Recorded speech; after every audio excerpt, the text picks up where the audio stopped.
All right. Well, hello, everyone. My name is Brittany McCrae, and I'm the Vice President of Planning and Strategy for BDPA Huntsville. Tonight, we will kick off the Level Up 200 Level series with the Leading Women in IT event. Our distinguished panelists consist of women across different facets of IT and cyber. We hope you receive a rewarding experience through hearing about their background, their experiences, and their career advice. Thank you again for joining us. Now, I will introduce our panelists for tonight. Our first panelist is Kai Frazier. She is an educator turned ed tech entrepreneur, passionate about using tech to provide inclusive and accessible opportunities for underrepresented communities. She is founder and CEO of Kai XR, the most inclusive and accessible educational virtual reality platform where kids can explore, dream, and create. Before creating Kai XR, she worked with several museums, such as the United States Holocaust Memorial Museum, as well as the Smithsonian National Museum of African American History and Culture, specializing in digital strategy and content creation. Kai served as an entrepreneur in residence at the Caper Center for Social Impact, as well as Techstars Social Impact Accelerator. Her work has been featured in Forbes, NBC, The Steve Harvey Show, and more. Please see below for Kai's contact information. Our next panelist is Miss Jeanette Wiggins James. Jeanette H. James is the SVP, Senior Technology Manager, the Enterprise Server Decommission Process Owner, and manages the AMRS Decommission Fulfillment Team at Bank of America. Jeanette joined the bank in 1984 as an assistant in the private clients area in the bank, and shortly after joined the desktop support team. Jeanette holds a master's in the art of teaching from Johnson & Wales University. Her undergraduate degree, also from Johnson & Wales University, is a Bachelor of Science in Computer Systems Management. Jeanette is also in pursuit of her professional doctorate at Capella University in the field of Information Technology, DIT. Jeanette lives in Rhode Island and currently serves on several nonprofit boards of directors. She serves as the president of the board for Village Green High School, Rhode Island's first virtual high school. She also serves as president of BDPA Rhode Island, providing technology training camps for middle school students called Techie Camps, high school students called National Computer Competition, and adults called Productivity Tools. Jeanette is also very active in her local church, serving in roles as Sunday school teacher, youth director, and women's missionary chairperson. See below for Miss Jeanette Wiggins' contact information. Our next panelist is Trista Glanish. She is a data center site manager for Facebook Huntsville, Alabama Data Center. Trista earned a Bachelor of Science in Management Information Systems and Networking from Louisiana Tech University and an MBA in Information Technology and Marketing from the University of Pittsburgh. She started her career as a network engineer and held technology leadership roles at State Farm Insurance and then PNC Bank. As a leader at Facebook, she supports the site ops team and is focused on building a strong, diverse culture at the Huntsville Data Center. Trista enjoys personal and career development, spending time with her family, traveling, hiking, and running. See below for Trista's contact information. Our last panelist for tonight is Ms. Kim Stoloman. She is part of the End User Services Program Office at Marshall Space Flight Center. This office provides desktop computing, mobile computing, printing, and business productivity solutions for all of the NASA centers. Kim has more than 30 years of experience in information technology in the federal government and private sector. Kim has worked at other federal agencies in Georgia, DC, and Germany, and at TSYS in Columbus, Georgia. Kim received a bachelor's degree in information systems from Savannah State College and a master's in information systems from Georgia College. Kim is married with 2 children. Our moderator for tonight is Ms. Patricia King. She is the project lead engineer for the U.S. Army. She earned degrees from Alabama A&M University in mechanical engineering technology and electrical engineering technology. In addition, she obtained a Master's of Science in Engineering Management from Southeastern Institute of Technology. She has had a successful career journey as an engineer, senior engineer, and engineering manager, which included employment at Hughes Aircraft Company, Lockheed Martin, Chrysler Military, PEI, Delphi Harrison, GM, Northrop Grumman, PPG, and Ford Motor Company, Dearborn, Michigan, Powertrain Group.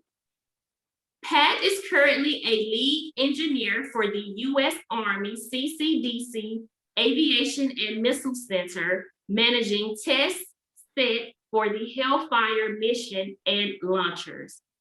Pat is married with a son and daughter, along with 2 granddaughters. Ms. Patricia King's contact information is listed below. Their information will also be posted within the chat, so feel free at any time to document their contact information. At this time, we will begin our panel discussion, and I will pass the mic to Ms. Patricia King.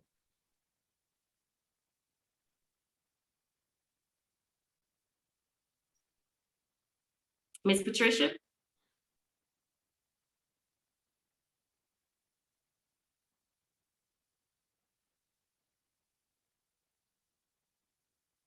All right, I guess Pat might be having technical difficulties.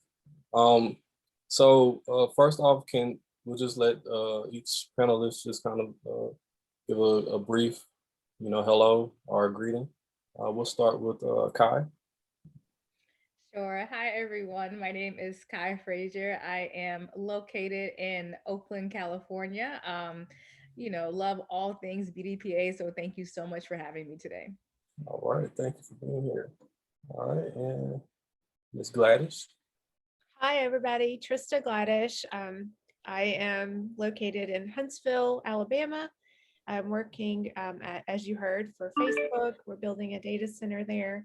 Really happy to be here with y'all today. Okay. Ms. Solomon.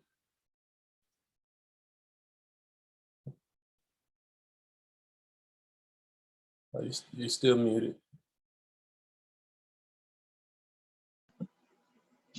Hi, everyone. Can you hear me now? Yes, ma'am. Okay, I'm Kim Solomon. I'm from Huntsville. Right now I'm in the country in Roberta, Georgia. I am so excited to be with you all this evening, and I'm happy to hear from the other panelists as well. So I'm really excited about this evening. All right, thank you for being here. And last but not least, Ms. James.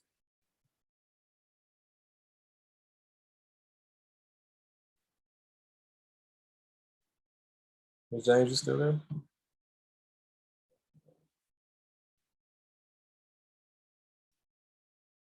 Okay. Ms. Jeanette, are you still there? All right.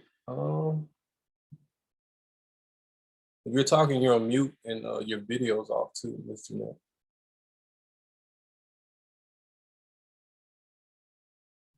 All right. Brittany, you kind of want to kick us off while Pat is dealing with her technical difficulties?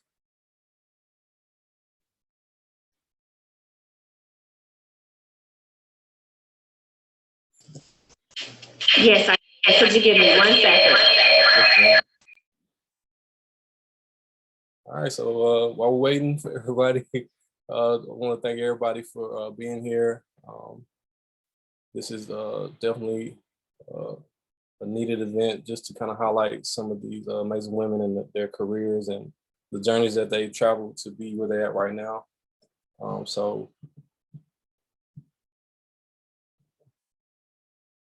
And you know, it's crazy. We have leading women in technology, and we're having technology difficulties on my part. All right, let's see. Yep, it happens. True. All right. So what I'll do is I'll go ahead and start reading off some of the questions. Let's see.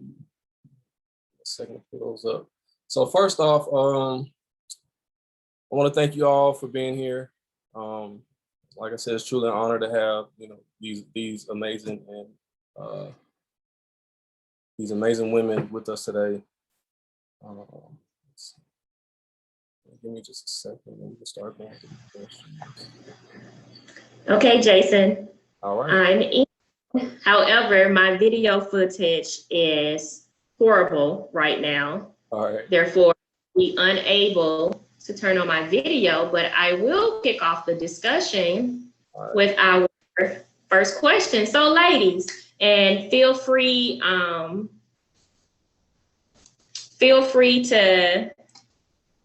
to chime in, ladies.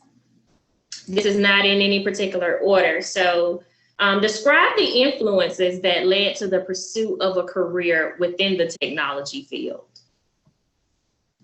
Let's see. Miss Trista, how about you go first? Yes.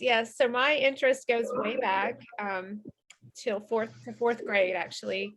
It was the first time that I was exposed to a computer. It was an Apple IIe, and that was like 1984. So I got really interested in what you can do on a computer. And this was a time where in my small town in Louisiana, not a lot of people had computers, right? It was a new time that started out for us in that small town.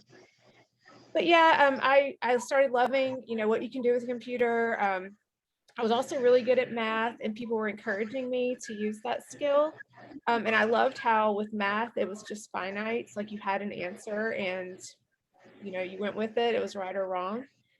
So all of those influences in my education kind of led me into technology naturally. But also I had a lot of support from my family. At a very early age, my family and friends were saying, you can do whatever you want. Like the world is yours, and we'll support you. So I always felt really good about that, and sought out opportunities to learn.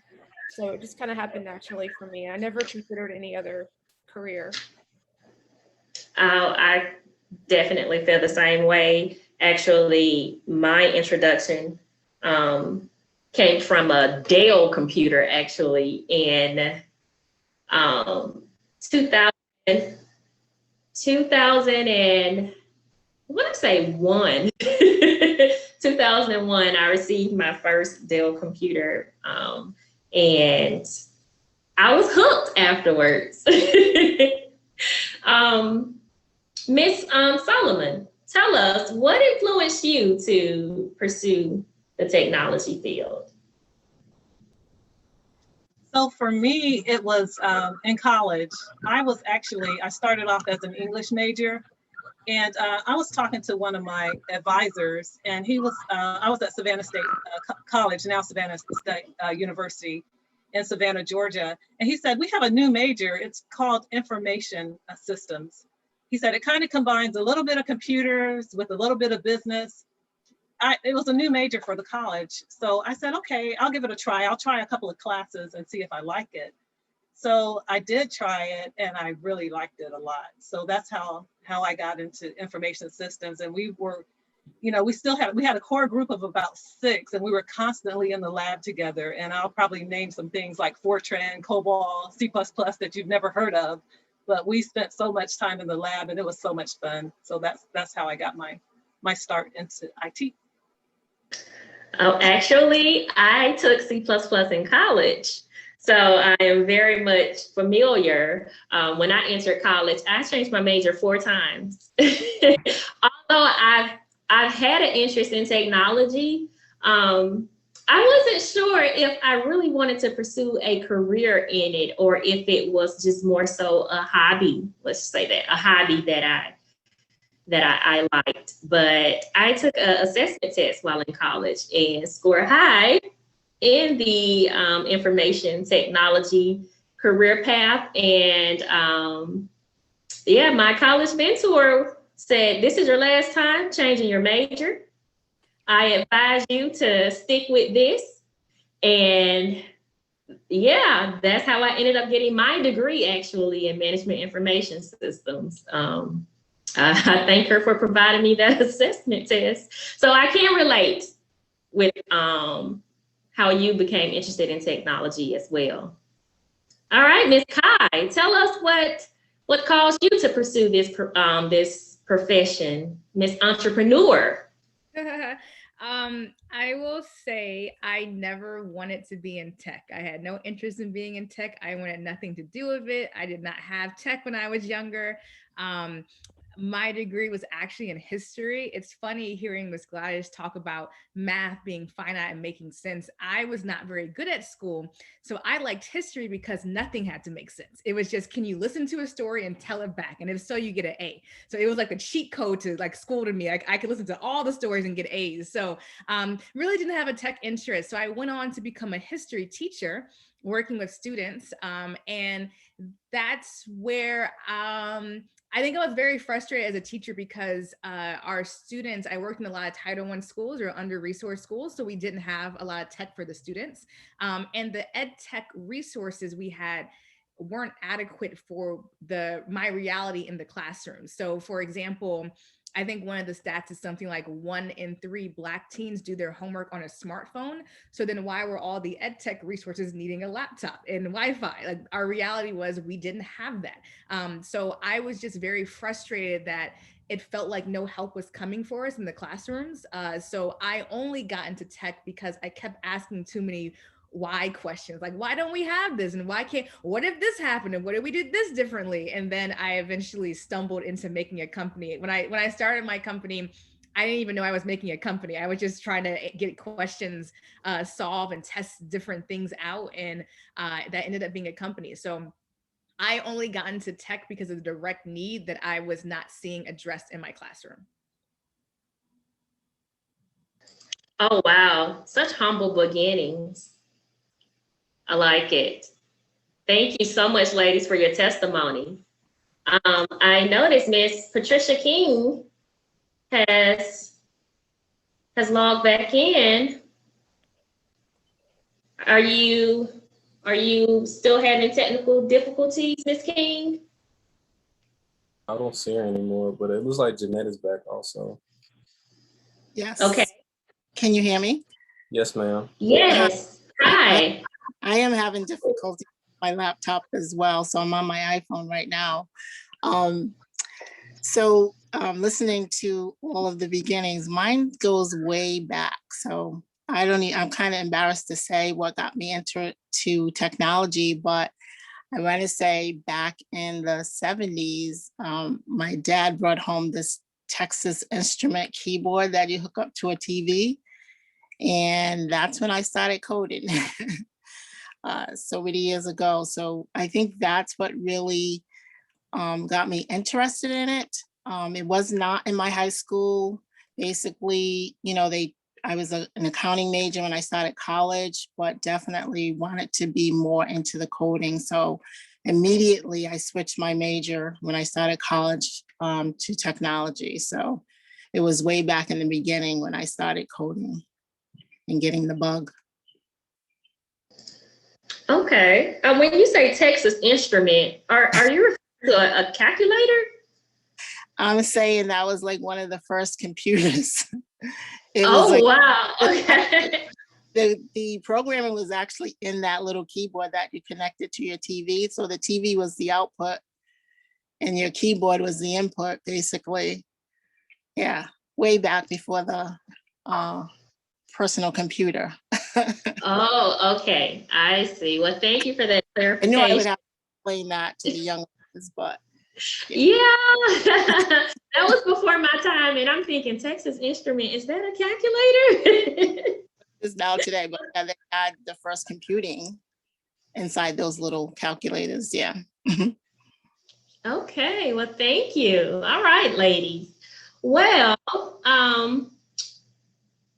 Trista, what do you believe was the key to your success?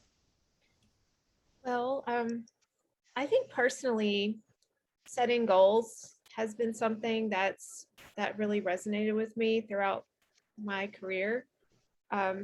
Around, I guess, middle school, I started setting goals where and they were small, like how many times I could circle the block on my bike, and I would kind of write it down in a notebook and try to get better.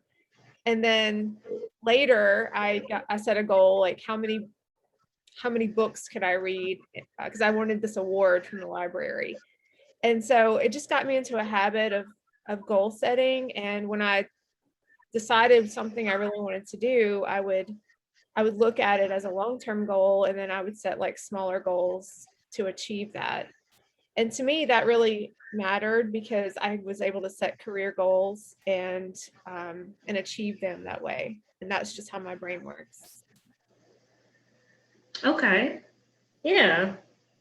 I'm sort of the same way. I usually start like you. I start large and then create little small tasks underneath each goal to ensure that I'm on the right path for obtaining those goals.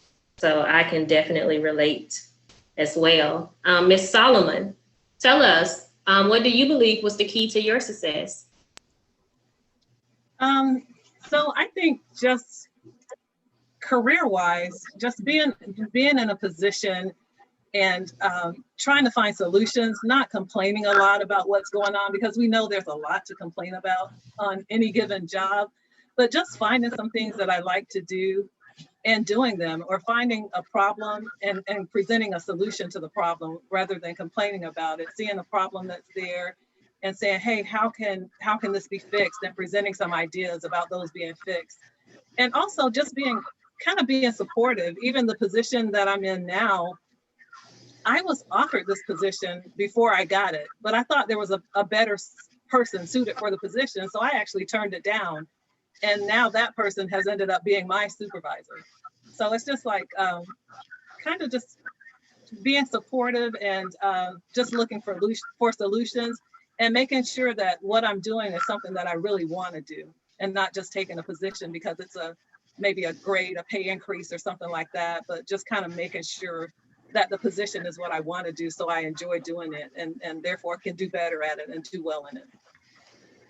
Yeah, I totally understand. I'm usually talking to my siblings and my friends, letting them know, hey, well, especially with my siblings, my sister, she's actually graduating high school this year. She will be off to college in the military as well in August.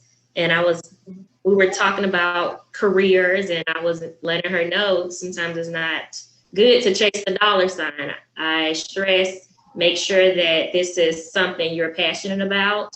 College is expensive and you want to invest in your future. So make sure whatever major you decide to pursue that this is a career path that you're passionate about and not just looking at the dollar signs.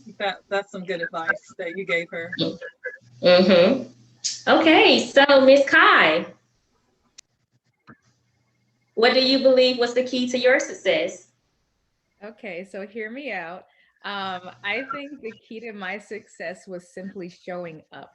I find in my career, I've had a lot of different careers, and a lot of people just don't show up because they psych themselves out, or they don't think they're good enough, or things like that. For example, I do a lot of public speaking with kids, and I usually say, if you need to contact me, here's my email. I'm here if you need me. I may say that to 100 kids, 2 may email me back. So I was always that person who would take the opportunity and show up. If there was a job that came out, I knew I wasn't qualified, I would just apply for it, and just show up. And so if there was a job I didn't get, I would maybe still show up in the same situation and just see what I could learn to do better for the next time. So I think I've been very hard-headed. And then I show up. I think my career has been made of people telling me what I couldn't do. So I think that just by showing up a lot of people don't show up for their own dreams or show up for themselves. So I think by constantly showing up, whether I could show up at 100% or I could have a bad day and show up at 10%, but that consistency, I think, has been the key to building my career. Very good. I love that. Showing up. Having that confidence in yourself to know, hey, I can do whatever I put my mind to. So, yeah. Okay. Miss Jeanette. Hi. Hi. What do you believe was the key to your success? I want to say persistence is one of the keys too. And when you do show up, though, you have to keep going. Even if you get knocked down, you just keep going. And I think setting those goals, and I think as I reach each goal, you set another goal. So I think it's really persistence and getting to where you want to be. And then once you get there, deciding where you want to go. I would say persistence is one of the goals, one of the reasons for success. Okay. All right, we're gonna try this again. Miss Patricia King. I'm back and I didn't sweat. Well, thank you for joining us. We were informed you were having technical difficulties. Yes, ma'am. So we're glad that technology, but sometimes it lets you down. You just got to get back up, brush yourself off, keep it going. Yeah. Totally understand. I didn't want to take over your show, so I wanted to acknowledge you was back in. So I'm doing a very good job. I was like, you can handle it. All right. Well, I will at this time pass the mic to you, Miss King. All right, ladies. Our next question is what certification and or training courses would you recommend to be a successful competitive leader within the technology field? And I saw all this education. So let's start with you, Ms. Solomon.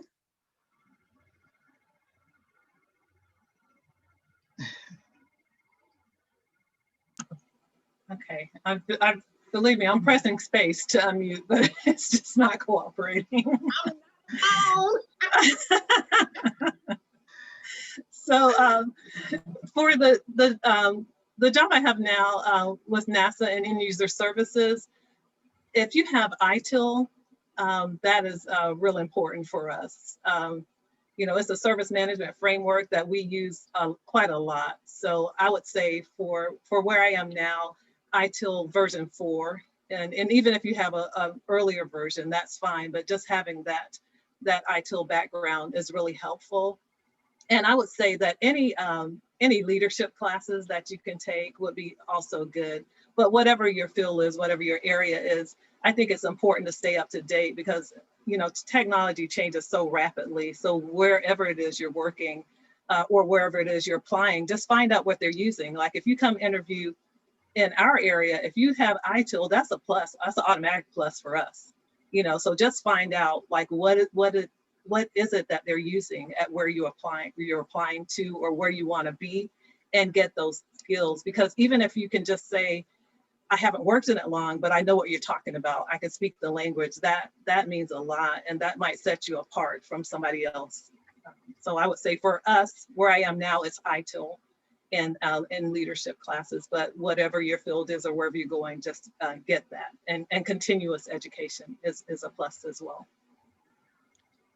That sounds real good. I want to say that when I went to work for Ford, they was looking for a controls engineer. I didn't know what that was. And when they started telling me about the job, I said, I don't have that background and experience. They told me, just come on. We'll teach you everything you need to know. And I did, and I learned a whole lot. So you just have to come and be willing to learn. So, Mrs. James. Yes. Yeah, so I definitely believe in continuing to get your education. And it is specific to what job you're looking for. So whatever field that you're going into, I think that those are the types of courses that you should take. I think your basic, I know people are not pushing people to a college degree, but I think a basic college degree is really important. And then from that point on, your technical skills, whether it be like cloud computing now is a thing, depending, cybersecurity is huge. So anything like that, I think would be one of the places that I would like probably push people if they want to get into those kind of fields. But for management, the main thing is to keep taking those management courses. One of the things that I think is pretty good is just having, you know, like a personal board of directors, which is, you know, additional friends that are managers and peers that are doing the same thing, or peers that are doing the things that you want to do, and keep in contact with those guys and get the same kind of training from them. So management training, yes, definitely. Technical training, and you have to stay up with whatever the field is that you're in. You have to continually get training. So I would say, whatever field it is, make sure that you're at the top of that to get that training. And for me, I'm looking for like essays. I need storage techs. I need technical people for the people that I hire. But it depends on what field you're in. You have to stay up with that. Technology is changing constantly, so you have to stay up with it. Thank you. Thank you. And Trista? Yeah, so I would agree with Ms. James on the cloud certifications. If somebody asked me, like coming out of maybe into the field of technology generally, I would probably say cloud. But that's not really what we're looking for necessarily at Facebook. In the engineering space, we actually are looking for Linux knowledge. So people who have experience working with Linux. And then in cybersecurity, when I worked at the bank before Facebook, we were very much interested in those people with CISSP certifications. And then also now I feel like soft skills are just as important as technology skills, if not more so. So I would recommend people taking reading or taking a class on crucial conversations, just to have those really sincere face-to-face or virtual in this case conversations where you're being like, hey, this is some feedback I want to share with you. It could only make you better, right? And just being able to do that so that you help people grow and develop in their career.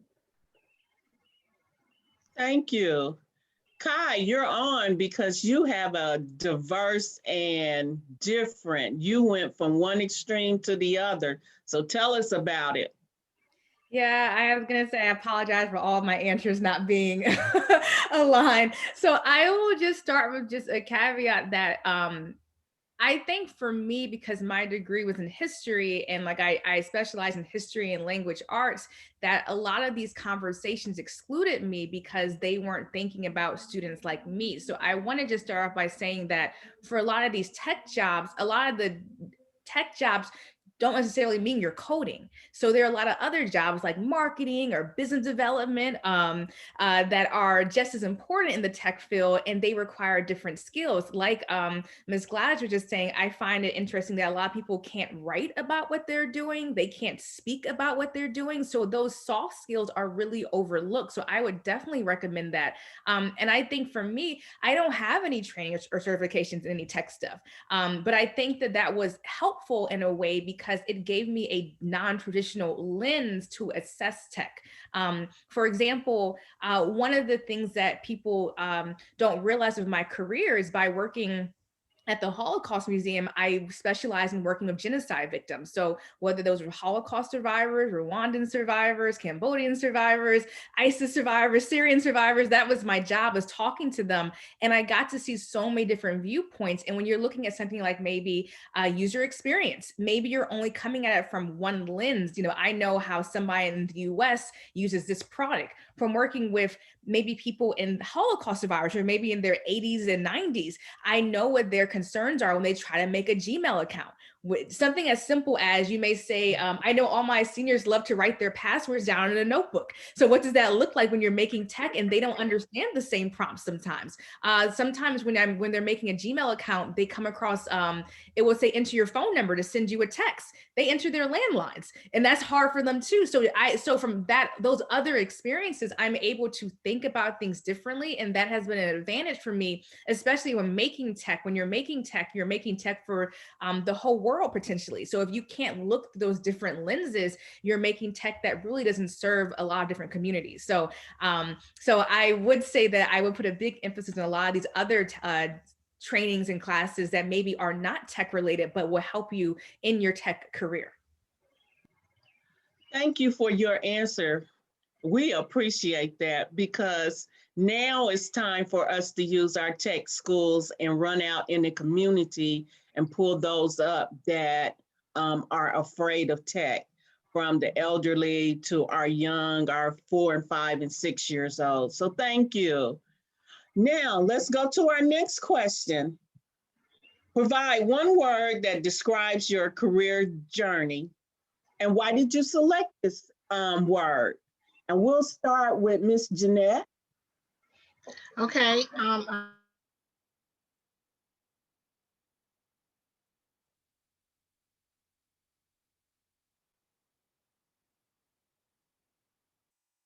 It's like she froze up there.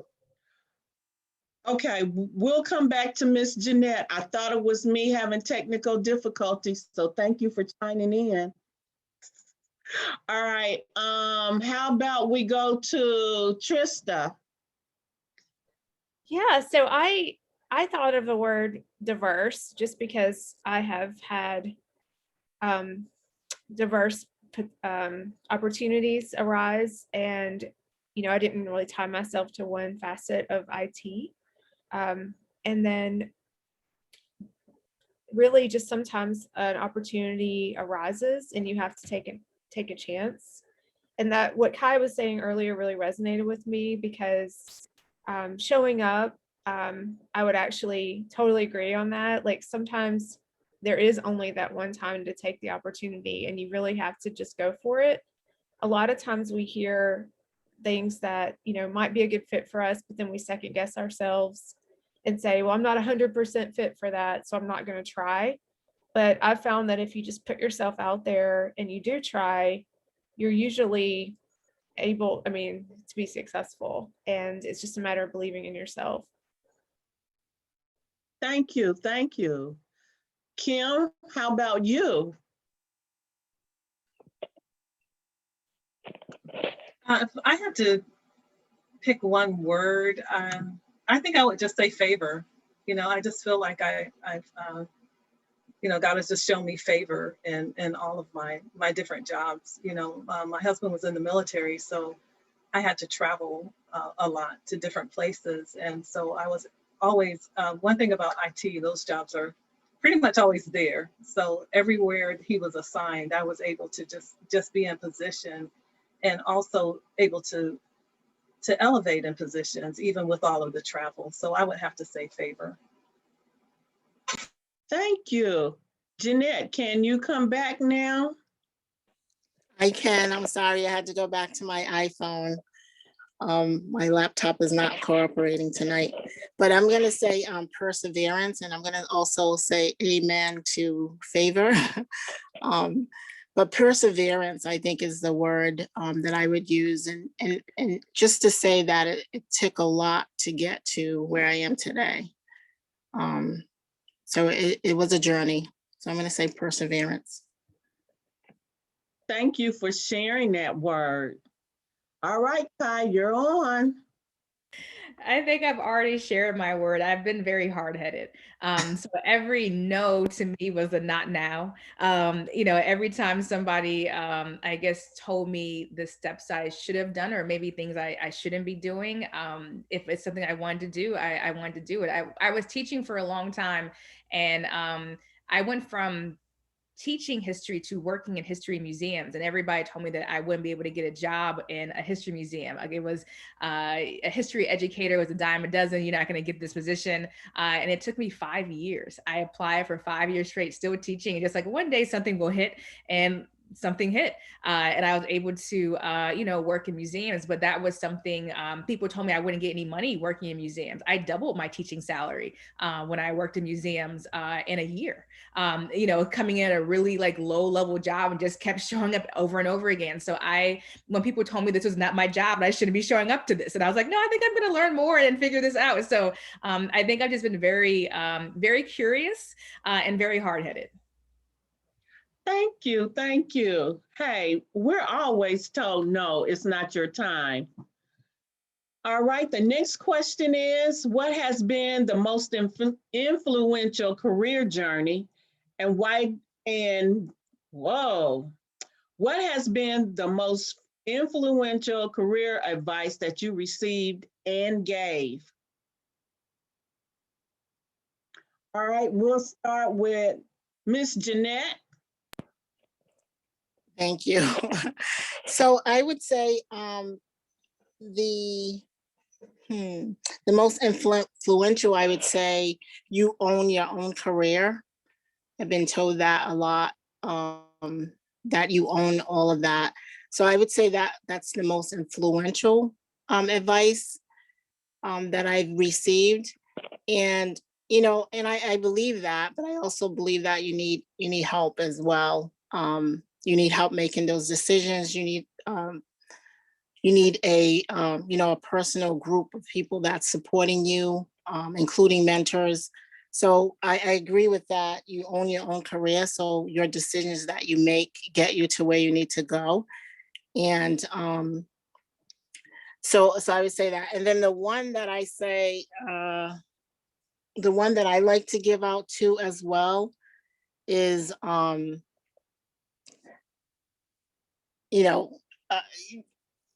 you do own your career, but I think you should also don't be afraid to try things. And that's one of the things that I would say. Just don't be afraid to try the next job, or whatever it is your goal is, don't be afraid to go after it. I think that would be my career advice. And if you get there and that's not where you want to go, then try something new. So those are the things that I like to give as advice. But you own your career, you own where you go. Thank you for that word. That is very good advice. When I started working, I worked around people that they stayed in their job for 30 years. They worked at one place. So I started going to different places, and people were asking me, you're not stable. You're just job hopping. And I just looked at them like, if I'm not satisfied, I need to go to work somewhere else. So Trista, how about you?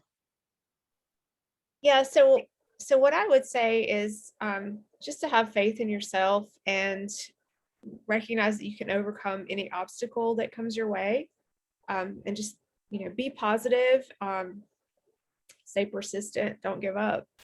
And I think that sometimes, people might hit a roadblock and then say, well, this isn't for me. But I think working hard and embracing the difficult times, even when you don't want to, right? That's what makes it worth it in the end.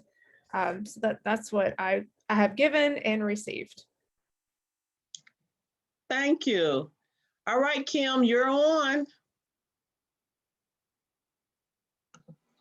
Okay, so for me, I would just say to just be yourself, do you. Everybody's different. So what you might want for your career path or your goals, they will not be the same as someone else's. So just always be comfortable enough to be yourself and realize that, some of your ideas and thoughts, nobody else might be thinking that. And that doesn't mean it's wrong. So I would just say, just be yourself and be in a place that you always feel comfortable with being yourself on your job. Don't try to mold yourself or morph to fit in, but just be comfortable with being you and just be yourself. Thank you. Thank you. And Kai? I would say the best career advice that I've ever been given is to never take advice from someone if you're not willing to trade places with them. That one was kind of a harder one for me, but when I was starting my company, I got a lot of advice, and a lot of that advice is out of fear. People will give you fearful advice out of love. Like, well, what if you wait a couple of years and do this? Or maybe that's not the best thing to go, but they've never even thought about doing something that you're doing. So they may not be the best person to give you advice. So I've had to learn to be really careful about who I take advice from. And once again, it could be out of love, but they're probably not the ones to give me that advice at that point in time. And the best advice that I give to people is to start where you are, start with what you have, and start with what you know, but you just have to start. An example could be when I first started my company, maybe I wanted to film underwater experiences. That was my first idea. Well, guess what? I was in Washington, D.C. and I had no money to go film underwater experiences, but I could film DC monuments. So that's starting with where I was, starting with what I have. I didn't have money for a VR camera or editors. So I asked to borrow a camera, and I did a Final Cut Pro video editing free trial for 30 days. And that's how I made my first VR prototype. That's what I had. I didn't have money. And then start with what you know. As I keep saying, I don't have a tech career. Or I don't have money to go back to college for more certifications or anything like that. But I do have YouTube. So, start with what you know. I can go, YouTube is the best university in the world. So I can figure it out. So whatever you do, though, people will make excuses on why they can't do something. So I always remind them, start with what you have, what you know, and where you are, but you just have to take a step and start. Thank you. Thank you. And our next question is, at what point in your life did you know you were satisfied with your career? And how about we'll start with Kai? I wasn't ready. Okay, so I would say that I don't think I'm ever, I think being satisfied with my career is, I'm a teacher. So my career is helping students and get to where they need to be and leaving the door open to help the next generation. So I don't think there's a point where I'm ever satisfied. But I'm content with, showing up every day to make sure kids have more opportunities. Thank you. Thank you. How about Trista? Yeah, so I've gone through several iterations of, I guess, what satisfaction really means to me. And it started out with my first job. I was the first person in my family to go to college. And when I got my first job as a network engineer, I was like, wow, I've really made it, right? Like, I have a real job and everybody can be super proud of me, and that's all I need. And then that wasn't satisfaction. I ended up being like, but if I can do this, then I can do that. And so it just kind of kept growing and growing to where I'm like, there's always another next thing. And it just becomes a new goal for me. So I can sit here and be like, I love my job at Facebook. I'm very, very grateful to have it. but there's always going to be something next, right? So so I don't know that I'll ever be completely satisfied. Techies are never satisfied, are they? I'm never satisfied. I love my job, but I'm not satisfied in it, and I can't be still. All right, Jeanette, how about you? I definitely agree with that. I mean, in the beginning, all I wanted to be was a systems analyst. And then once I was a system analyst, then it was the next thing and the next thing. And even right now, I'm not satisfied with, or saying that I'm done at this point. I went back to school and I'm looking to get to the next level, where I am now at the bank. So I would say that, not that it's just techies. I think a lot of people are not satisfied with once they make that goal, you need to set another goal. I don't think we're ever done. And the way technology is changing, we're never going to be done because we're not going to know it all, right? It's always constantly changing. So you have to change with it. And being, as far as community, I think that's why I really went back to school, and why I think I'm not settled here at this position is because there's a lot of work out there that needs to be done. As far as the community, getting people into technology. We have a whole, new generation that's coming up that we need to educate. So I think that's why I'm not satisfied in this position. We need to continue to do more. Thank you, Jeanette. Thank you. And Kim. Yeah, I think everybody else covered that pretty well. I think I get more contentment with my my current job, just knowing that, my other interests and stuff, I can still pursue them. It doesn't have to be the job that I do every day, but I still pursue the other things that I want to do. So I think that offers contentment. Thank you. The next question, and this isn't particularly for Kai. At what point in your life did you desire to start your own business or in investments? Sure. So like I mentioned at the very top, I only wanted to start a company because it was clear that no help was coming. And if I was going to really help my students the way that I always felt like my hands were tied with work when I was teaching. So I started my company out of pure necessity, and I just didn't know I was starting a company. I don't think I knew what it took. I didn't have anybody in my life that I really knew was a real entrepreneur, or this path, people have said, you need a lot of help. Entrepreneurship is not a solo sport at all. So I didn't have that. So it was basically figuring it out as I went along. So with deciding to start a company also meant deciding to make a lot of sacrifices. So when I walked away from my museum job and I saw I was going to start a company, starting companies take a lot of money. And some of the advice, like I was saying, that I would get that may not have been the best advice was like, well, maybe if you wait a couple of years, you can save up this money and do that. I've been in my company for 3 years. If I would have waited 5 years, that would have been COVID. I don't know how I would have started then, So I got the advice. It wasn't from one of my Holocaust survivors. She would always say, it's not about what you have, it's about what you're willing to sacrifice. So to start my company, I sold my house, my car, everything I owned, and I moved across the country from DC to Silicon Valley, and I hit the ground running to figure out to learn all I could with such a disadvantage of not having a tech background. So starting a company was based on necessity, and then to actually start that company was based on a lot of sacrifices. Thank you, but I am curious. So you sacrificed your career, you sacrificed income, but was the plan to start your own business? Yeah, at that point, when I decided I was going to start my own business, I knew it was going to take money. So to do that, I don't want to jump ahead of the questions, but one of the questions is, about lack of investment. And the reality is, if you are a Black woman with a company, the odds of you getting any investment money is 0.0 0.0006%.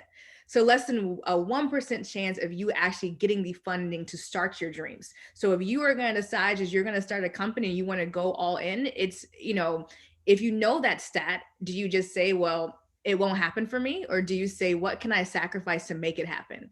So it had to be a lot of tough conversations. And that's when I mean, you know, not taking advice from somebody if you're not willing to trade places with them. So a lot of people would tell me like, oh, well, you know, this won't work now. Or, you know, nobody ever gets money. Like Black women don't get money, or women don't get money, period. So it had to be a lot of what's important and why are you doing this for? You know, for what I didn't talk about is that when I was younger, in high school, I was homeless. So I didn't have a fear of losing everything. I knew what it felt like to lose everything. So a lot of people who were giving me advice from fear of losing everything. So since I didn't have that same fear, I didn't move the same way. So I knew that, you know, when you hit that bottom or something like that happens like that, the only way to go is up from there, and you learn a lot. You know, so I don't take being homeless as a negative experience. It was a very early, like young learning experience when I was in school. And for that reason, I knew how to make sacrifices and to be without. And that has been, you know, when you're running a company, it's a lot of tough decisions and your back may be against a wall some days. So I think that was a lot of the training that helped me so I could start a company. Thank you. Thank you. All right. Next question is, what role did mentors play in your journey? Do you see yourself paying it forward? And we will start with Jeanette. I'm going to say early on, I didn't have what we call traditionally mentors today. I did have like a group of professionals that supported me. So I'm going to say you need that in order to move up and get to where you want to go to make your goals. You need a mentor. I would say later on in life, when I got up to this position, I think it's very important to have a mentor and to have a few if you can. Someone who's going to be there to go before you in some of those boardroom conversations. So you're going to need a mentor in that point. So I definitely believe in it now. I didn't before. But yes, I do mentor myself personally. I mentor, you know, on the job and off the job, and some of the nonprofits that, you know, I support as well. So I'm always open to be a mentor. Also being, you know, a youth director for teenagers, you're instantly a mentor. So yeah, I do believe in paying it forward. I believe in paying it forward, pushing forward, pushing and pulling. Yes. Why, thank you for that answer. All right, Trista. Yeah, so I've had a good opportunity to work with mentors throughout my career. Actually starting, I want to say it's back in 6th grade. I had a teacher who took interest in me, and she would ask me to stay after school on Friday, and she would ask me to grade papers, and she'd give me $20 and a Coke in a bottle. And she would talk to me that whole time about, what do you want to do when you grow up? I see potential.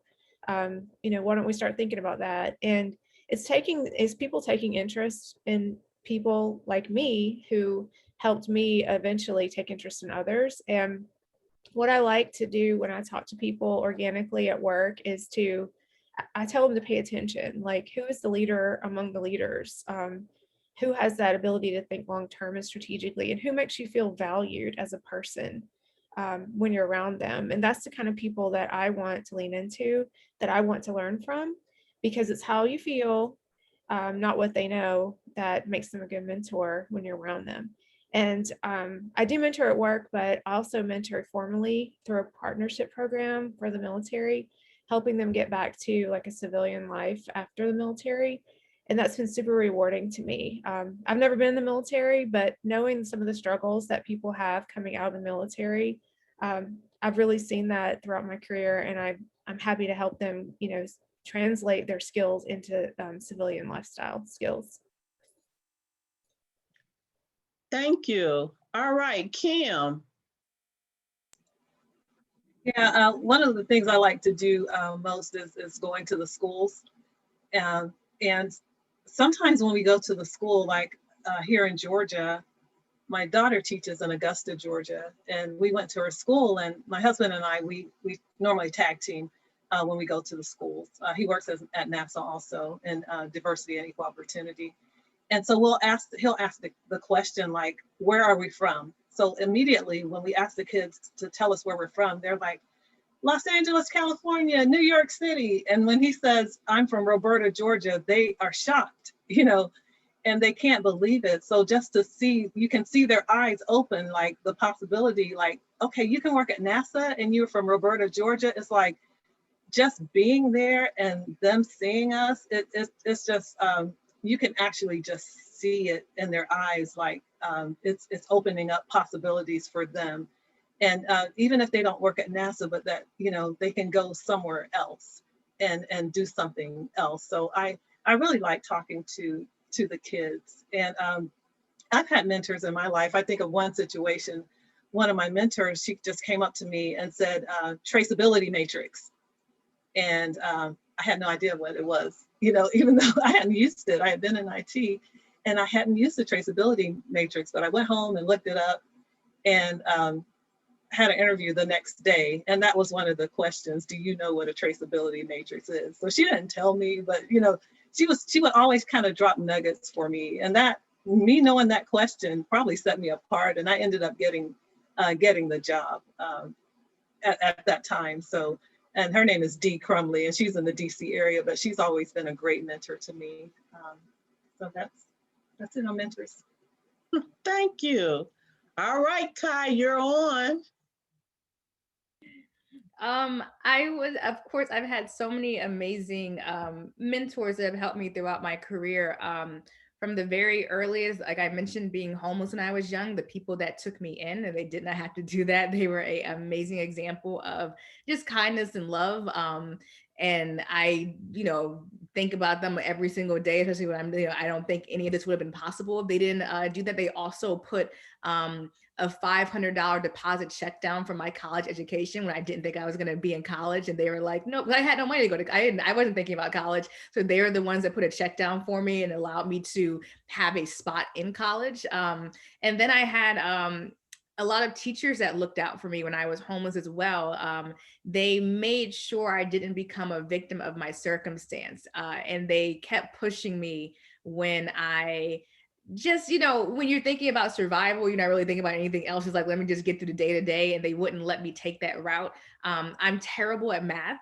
And my high school math teacher told me the reason I was bad at math wasn't because I couldn't do it, but it was because I was defeated before I started. So I never even had the mindset to do math. I was just like, can't do it. Then I would just start crying and trying to get out of it. And she was like, nope, that's not it. So that really, I think about that a lot when I'm doing something like raising venture capital. I think like, oh, I can't do that. 0.006%. And I have to think about, no, I can't. I just have to stop having that defeated mindset and make a plan. She taught me if I was bad at math, that means that some things don't come easy to me, and I will have to come early and stay late after to understand math better. My high school history teacher, I remember he used to coach varsity basketball, and I was like, well, I don't want to go home because I don't have a home. So can I be a water girl? Can I go to the games? And he was like, no, you're too smart for that. You're going to be the officiator. You're going to do the books. So I had to learn how to do sit at the officiating table and talk to the referees and do all the stats and everything. True story, I double lettered in boys varsity basketball from doing that, which was something, but it kept me busy and it helped me practice math and things like that. So because I was so thankful for that, I dove into education. I gave my whole life to education. I started volunteering in classrooms at 17. And I have been in education being my life is mentorship, working with kids. So there's not a week that goes by that I don't work with a kid or a young entrepreneur who doesn't know where to start. So, it is one of the things that makes my life very happy and fulfilled is mentorship. Thank you. I'm going to skip a question. And the next question is, what is your approach to overcoming adversity. And we will start with Trista. Yeah, so I think about adversity as a situation that's not favorable for success. And when I think about, you know, my own life, I guess, just I grew up in a small town where most people ended up not going to college, and it was a poor environment. And I always felt like, why not me? Like, why can't I be the person who goes to college? And what's stopping me, right? And I do think that a lot of that came from a faith upbringing, where I did think that I had somebody looking out for me above, right? That I had that that ability to overcome things because of that. But there is one thought I have around nowadays people overcoming adversity, and it's that sometimes we're in this environment now where everything has to happen quickly and right now. And these days, I see it with my kids, I see it in the youth of today. But I think being patient and not needing everything right now is really a great way to think about your future. If you can not get that thing now, you might be able to get that thing later. And putting your priorities in order is a great way to think about that. But there is a book that I read over and over. It's called The Power of Positive Thinking. It's an older book, kind of a classic, I guess, in self-improvement. But it's something that I recommend to people who are trying to find their way. Thank you. Jason, can you put the name of that book in the chat for me? I'd appreciate it. Self-improvement is always important. And we will start with Kim. I just think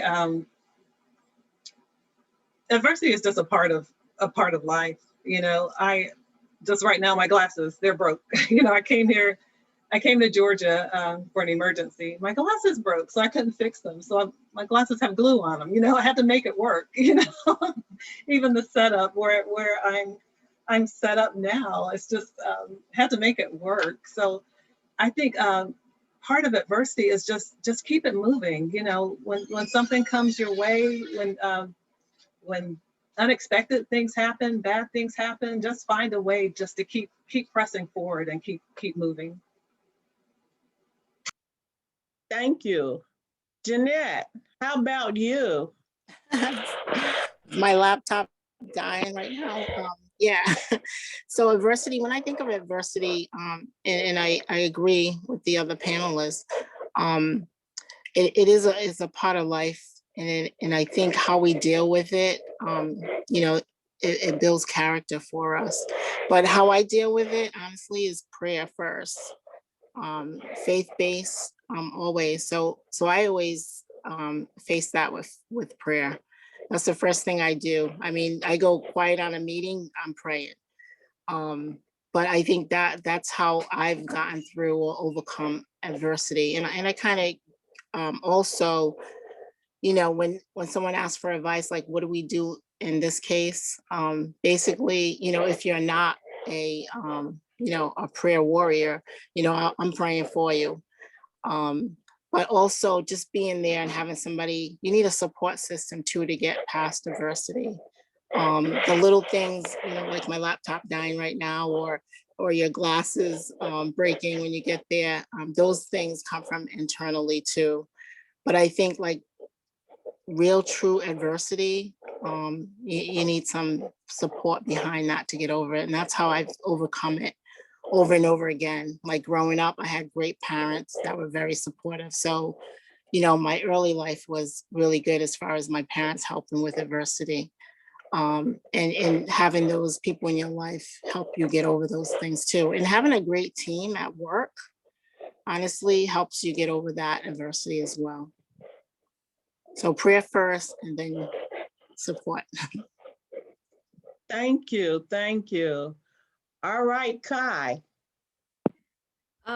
So I will say I've been through a lot of craziness in my life, and because of it, I know that there's always a turn coming. And just thinking about what Trista was saying, like, we want everything to happen right now, but do you have that patience to know that turn is coming? Can you, keep walking forward when you don't see that turn? So I also have found that, waiting for that turn after that bad thing happens, it may bring a lot of fear to you. Maybe it's fear of like getting hurt or failing again or something like that. So that fear sometimes will stop you from moving forward as well. So a lot of people ask me like, oh, how are you so fearless? And I have to stop them and say like, I'm terrified every single day. But the trick was never to not be afraid. So it's okay to be afraid sometimes, but if you can still take steps in the fear, it becomes bravery. So the way I deal with adversity is to be brave, knowing that that turn is going to come. Thank you. Thank you. Thank you. All right, next question. If you could choose another role or position, where and what it would be, would you choose a position outside or within your technical discipline? And we will start with Jeanette this time. Thank you. Yes, I would, it would be technology, of course. One of the things that I think I would do is medical technology. I think I would like to get more into that field, not just because of COVID, but even prior to COVID, with all of the wearable technology, all the things that they're doing in science right now with, operations with robotics, those kind of things. Those are the things that I think are very, very interesting for me, that I discovered when I went back to school. But I would definitely stick with, technology, number one. And, but I think more on the medical side for me. Thank you, Jeanette. That medical is an important field, and yes, they need us. All Yes. right, Kim, what do you think?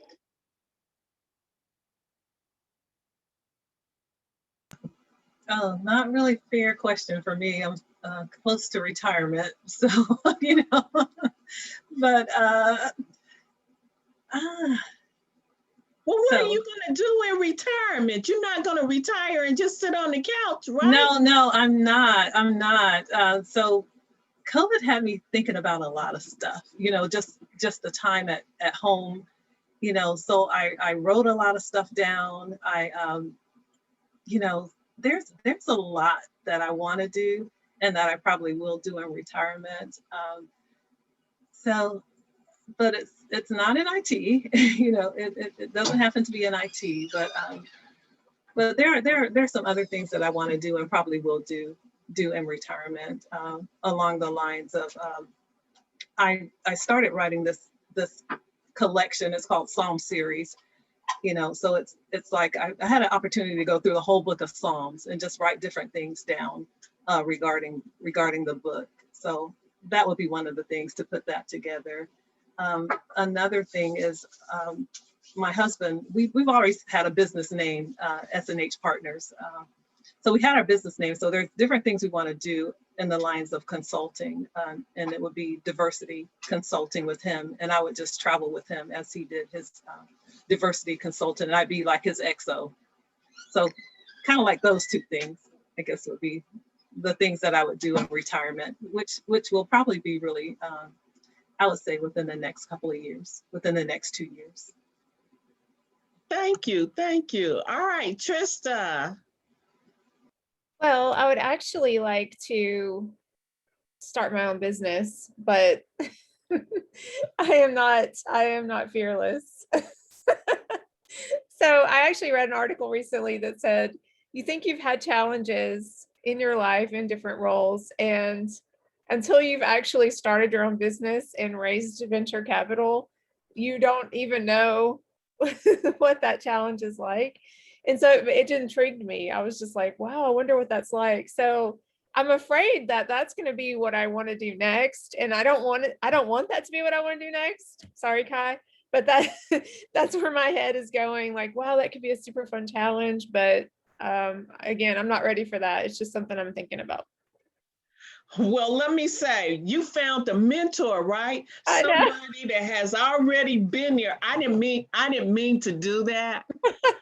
But since we're talking and you've met somebody that has walked that road, the road to Damascus,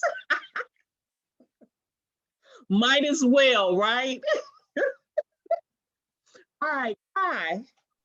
Yeah, I'll even say, like, I didn't want to start a company either. Every day I'm like, what in the world am I doing? How did this happen? So it was one of those things that I stumbled upon it. But I would say if I could do something different, I will also tell you what they don't tell you is, like, once you really get into entrepreneurship, you really can't go back to other regular jobs. It's not a thing anymore. You've unlearned so many things that you're not going to do well going back to jobs. I've had to accept that as well. So I think, if I could, I'll also say, like, a lot of my entrepreneur friends, they do such cool things that are like so unconventional. Like, I have one friend who designs roller coasters. Like, once you talk about that, it's like, I can't go back at a desk. No offense to any desk, but it's like, this is what our conversations are. Like, what if we did this, and wouldn't this be cool? And now it's like, well, can you make it? Can you, make those cool things? So I would say if I could do something different, one part of my company is we make VR productions, so like storytelling. So I would probably do that full time. What are stories that haven't been told? How can you tell different stories? So I used to tell stories doing photography and videography. Now I'm doing it using VR. Like, what other things we could tell stories, or how do we get those stories to different people?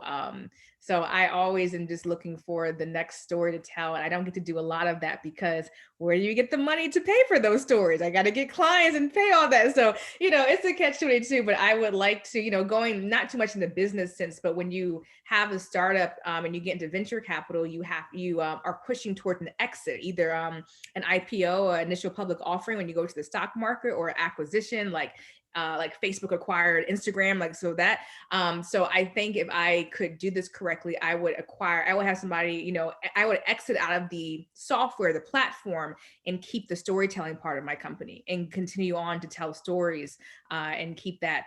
So yeah, I think I would go into storytelling. Thank you, Kai. Thank you. All right, the next question. In a recent cybersecurity ventures article, it mentioned the New York Times reported there will be 3.5 million unfilled cybersecurity jobs globally by 2021. And we're here in 2021. Why do you feel it's important for women to consider this career path and occupy some of these positions? And we'll start with Trista. Yeah, so I'm obviously a advocate for women in technology.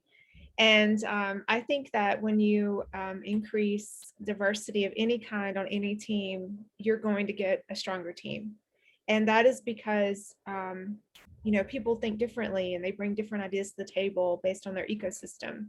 And it enables better problem solving. It actually increases revenue for a company. And as women leaders, I think we should cultivate self-love, self-awareness, and confidence to encourage more girls to pursue their own interests. Thank you. We'll go to Jeanette. Yes, just excellent. I definitely agree with everything that you said. And I read that article, and I read a couple of other articles that it's going to be a shortage. And that's evident if you look and see all the job openings that are out there now. So it is happening where we don't have those skilled resources to fill those positions. So, and I was thinking of something to do as well as, Girls Code, there's a lot of programs out there that we can get involved in and support so that we can get more women and Black women as well into these positions. But it's going to take a while because we have to start at this point, right? We have to start at the high school, college levels, and people even moving over. I mean, I've been getting some calls from people that are in different career paths right now that may want to come over into the technology field. So I think we have to get some kind of coalition together to make that change. But it's definitely needed. As a matter of fact, that was one of my thesis for my doctorate, was to kind of prove that, because I definitely believe that that's what's going to happen in the future. We're going to have a shortage. We won't have not only will we not have the women, but we won't have the people to fill those jobs. So definitely agree. And Trista, anything we can collaborate with to kind of make that happen, willing to do that. Thank you, Jeanette. I have to agree with you. We as BDPA Huntsville is having a hard time getting children interested in the tech and seeing it as something that they can blossom in. I don't know what the magnet will be, but we need some help. All right, Kim. Yeah, I think it definitely starts with the youth at a younger age. We have to have our kids talking about, technology and cyber as a possible career path. It's the same way that they talk early on about wanting to be a nurse or wanting to be a hairstylist. We have to get that into their vocabulary as a possibility. I mean, there have been a number of times that I've been like the only woman at the table. And so there weren't people that I could see in some of the positions that I've been in. I didn't have like a role model that looked like me, to show me a path to get there. I told you how I kind of stumbled into the field, as an English major, getting into MIS as a degree. But I just like, how do we get young girls, young boys to want to have that as an occupation, as a field, to talk about it early, like they talk about other things that they want to do, So it's a challenge. Unfortunately, I don't have an answer. We do go to schools and try to help that way, but we just have to get that as part of their life. Like this is something that I aspire to be when I grow older. We have to kind of make it cool, like so that they want to do it. So how do we make it cool for them to want that as a career? Thank you, Kim. Kai, and because you're in the education and working with children, or you have a tool to feed children, tell us about a magnet that we can get students more interested in technology. So you still have the question, but you have an added question. Okay, so I'll start with just quickly on that first question about the shortage of people in cybersecurity. A lot of these stats are from before COVID. I don't think people are prepared for what's going to happen with the gap in tech and the future of work, with kids not having these opportunities and education from being, I don't want to say out of school for a year, but not, a lot of kids did, like if you didn't have Wi-Fi and you couldn't connect, you really weren't in school. It was digital truancy that we were seeing. So I think whatever numbers we thought were going to be an issue, they're going to go on a huge macro level. And we have to think about that now. And I don't think people are thinking about it. As far as kids being a different field, I don't, I made my company to show we do virtual field trips. So like a virtual field trip we have is what is it like to be an aerospace engineer? And that VR experience takes you through a young Black girl named Tiara and why her mom thought it was important for her to be, an aerospace engineer. People don't even know what that looks like. So I don't think there's a lot of examples. When I used to ask kids what they wanted to be when they grew up, they would say things like, doctor, lawyer, basketball player. You ask kids right now, it's not even a question. YouTuber, Instagram model, that's what they see though. So I think it's going to take a lot on us to start showing and talking about these different examples at a younger age. A lot of times we wait to they're in high school and college. We don't talk to them when they're in middle school. We don't talk to them about when they're, in elementary school, and that's when they're first getting these ideas. I can read to a first grade class and ask them what they want to be, and they'll tell me YouTuber. So it's really interesting the way we start to see this right now. So I hope that we can get to kids earlier.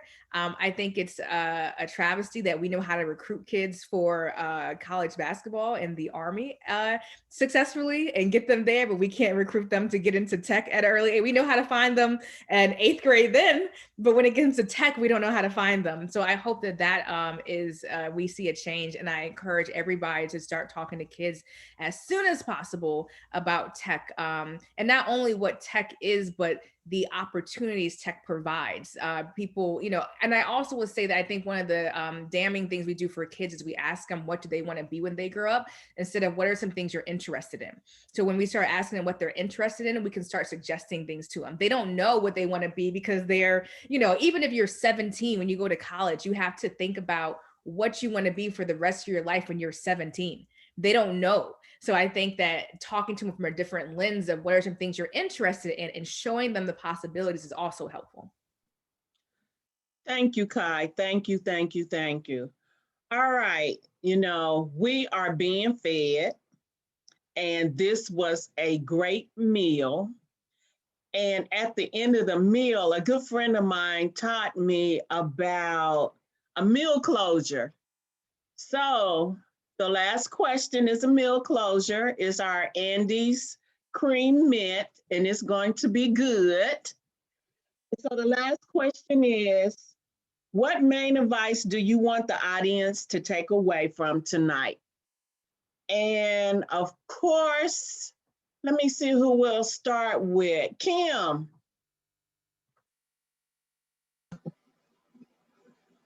Oh, wow. So I guess, I'll go back to adversity. Adversity is going to come in life, but just try to always keep a positive outlook, a positive perspective, and another thing is don't take yourself too seriously. Allow grace for yourself for failure, for mistakes, as well as allowing grace for others. Don't hold people accountable for every little thing they do forever. So I guess keep it positive, allow grace for yourself and for others, and don't take yourself too seriously. Okay, hey Kai, I don't want you to be last. I always just remind people that you're only limited by your imagination. Whatever you're thinking, think bigger. Think big enough that your dreams scare you.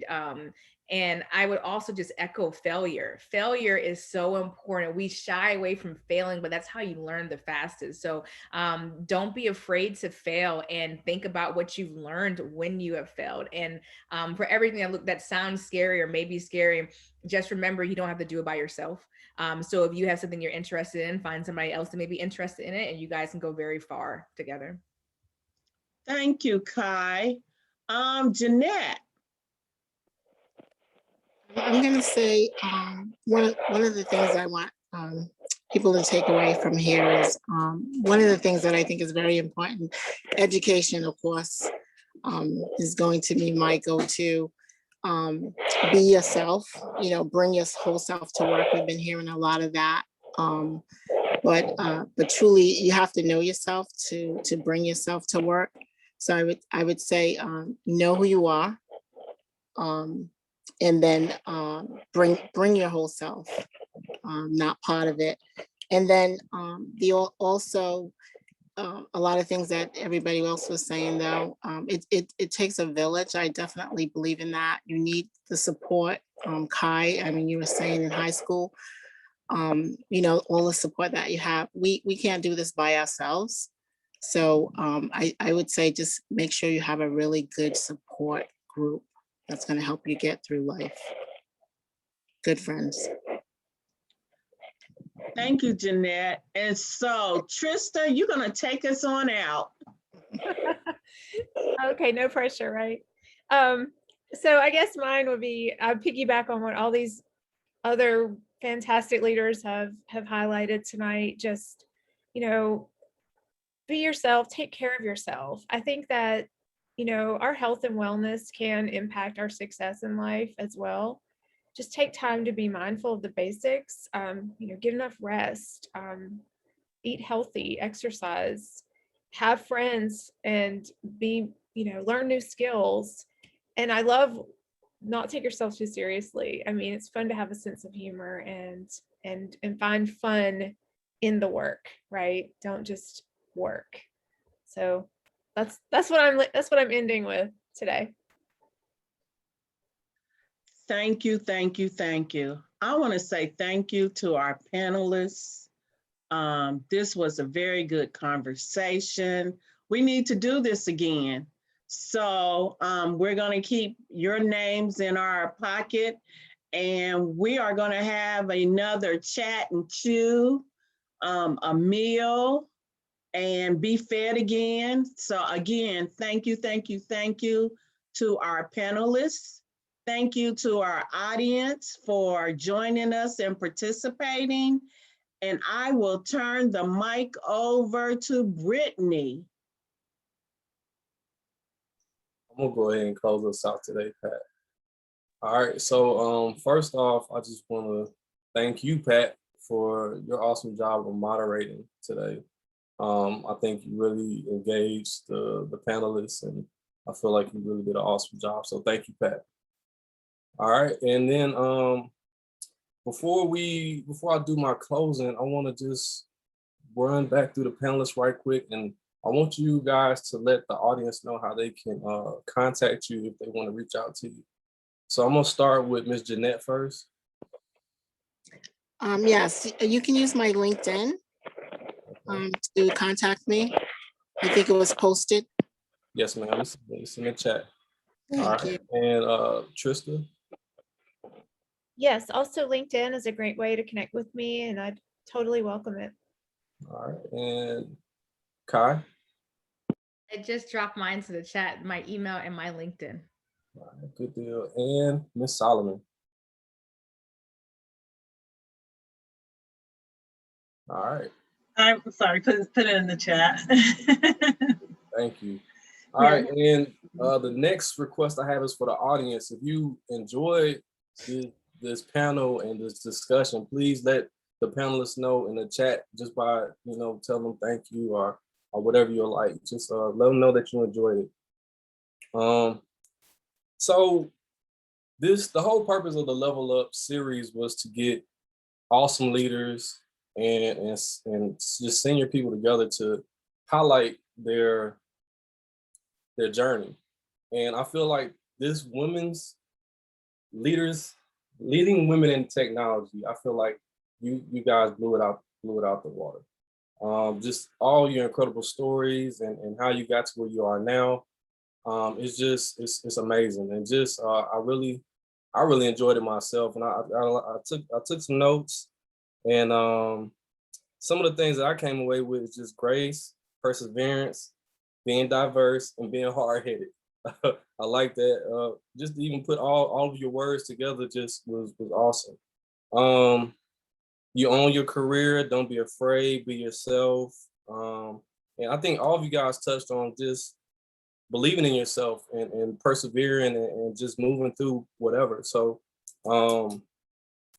I feel like this was a great event. I definitely appreciate all of your time and just your stories and your journeys. And I just appreciate you ladies being great leaders in your fields and in your place of employment. And so I'm gonna go ahead and just close this out and just, do any of you wanna just give a farewell or anything before we leave out, ladies? Yeah, I will, Jason. I just want to say thank you. It was so great to be on this panel with such wonderful leaders. I really enjoyed getting to know y'all. And I just appreciated being invited to this event. Thank you. No problem. Thank you. Kai, you want to say anything? I already put my thank you in the chat. So thank you so much for having us. Thank you, Ms. Pat, for moderating. It was a pleasure. Learned so much and looking forward to doing it again. All right, Ms. Jeanette. I'm gonna ditto that. Thank you, BDPA family. I feel like, you know, I belong to that group as well, because that's where I'm from, but I appreciate you guys inviting us, and wonderful to be on the panel with such great women. So thank you all too, the panel. And Ms. Solomon. I just have to say ditto, ditto, ditto. So everything everybody else said, just put it all together. This was a wonderful experience, and I really, I'm inspired by all of you ladies on the panel, and thank you for the invitation, and thank you for moderating that. Thanks. No problem, and thank you, ladies. And that last question about where Pat talked about the percentages of that's lacking in cybersecurity, and just that question and your responses alone is a whole nother like session. I wish we would have more time just to talk about that and how we can get more kids engaged. And you know, that's one of the purposes of BDPA, of NSB, of Black Girls Code, of all these different organizations are there to try to bring these kids into these environments and teach them. And you know, I'm just grateful to be a part of this organization. So and on that note, I want to thank you all for joining us. Thank you all for participating. And ladies, if you can, let's hold back so we can wrap this up. So thank you, everybody. Have a great night.